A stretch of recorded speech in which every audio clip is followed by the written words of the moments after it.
Hi there, my name is Musonda Daisy Walia, and I'm the founder for What's Next Zambia. If this is the first time you're interacting with us, you're probably wondering what we're about. So, What's Next is about providing guidance, leadership, and mentorship for those navigating university life just coming from high school, and also those navigating post academic life after you bag that degree. What's next? Yeah, so we've seen a gap, and this is that for those coming from high school in your final year of high school, there's a lot of talk around your grades. There's a lot of pressure on what is expected of you academically. So all of the conversations are around, if you're in Zambia, for example, all of the conversations are around you getting between 6 and 15 points. So every time people are asking you, it's how are your studies going? And when you finally get that 6 points, the next conversation is university applications. After the applications, well, everybody, and you get accepted into a good university, the next conversation is funding.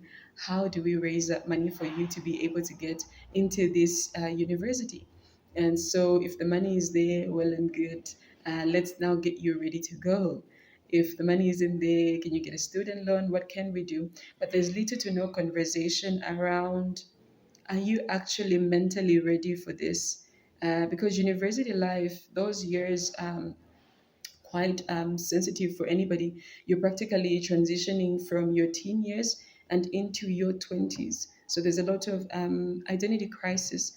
You're trying to understand who you are and the reason for which you exist. And then in the university, there's a lot of peer pressure.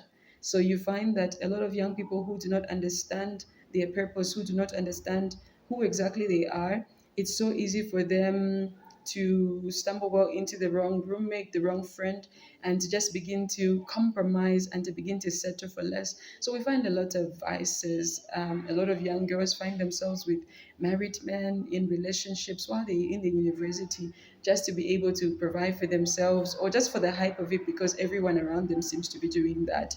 We find people getting introduced to drugs and to alcohol, and just really, even if they graduate, all they have is a paper and nothing else to be able to show for it because they would have eventually lost themselves.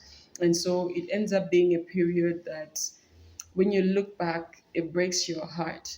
So, what's next is here to have those conversations. How do you deal with peer pressure in the university? How do you stay true to who you are and not lose your moral values in just, well, in the name of trying to get a piece of paper? Because at the end of the day, you want that paper, but you also want to have stayed true to who you are the entire time that you would have been getting it. Yeah, so that's why we're here. We have a lot of people on our team who are in their final year of the university. Some of them recently graduated, and well, they handled that peer pressure well by the grace of God. So they're going to be able to share a lot more on how they handled it, how they were able to overcome, what kept them from compromising, and what kept them going. These conversations, I believe, are going to be helpful for anyone that's in grade 12. They're going to help you prepare well for the next period and the next season of your life. And they're going to give you some sort of expectation for what university looks like so that you begin to read, you begin to pray, and you begin to prepare yourself well. So, apart from our friends that are moving from high school to the university, we are also concerned about the ones that are moving from the university, the one that finally got that degree and is now going into the corporate spaces. How do you handle that? So there's different people find themselves in different situations. For others, it could be that the moment you graduate, or even before you graduate, you have a job. How do you handle earning money? You've not been earning money all this while. The others, maybe while you were in the university, you were doing a small business, so you have an idea. But then there are those that you're moving from pocket money to having a salary. How do you handle that? We want to have all of those conversations. For others, you might find yourself having to wait for employment opportunities while your friends, get jobs. So how do you cheer them on without bearing grudges or without feeling so, I don't know, jealous and just having resentment for them or anything like that? How do you handle that waiting season when God will takes you a different route from what you were expecting? How do you navigate that period?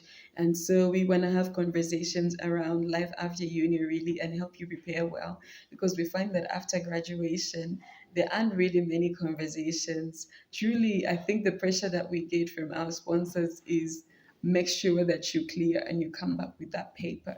But we want to talk about, well, you emotionally, you spiritually, how are you doing? How do you prepare?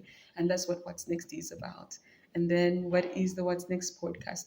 So we've been having these annual conferences where we invite different professionals, different speakers to speak to the areas that I've talked about. But we find that in the conferences, our speakers are not able to maximize and to share in depth what they believe would be helpful. And so that's why the podcast is now coming, because on the podcast, we want to invite the speakers and have these conversations in depth where they're able to pour out and just to share everything that they believe will be helpful to you.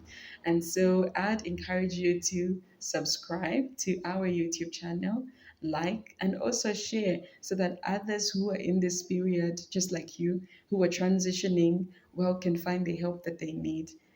So thank you and bye for now.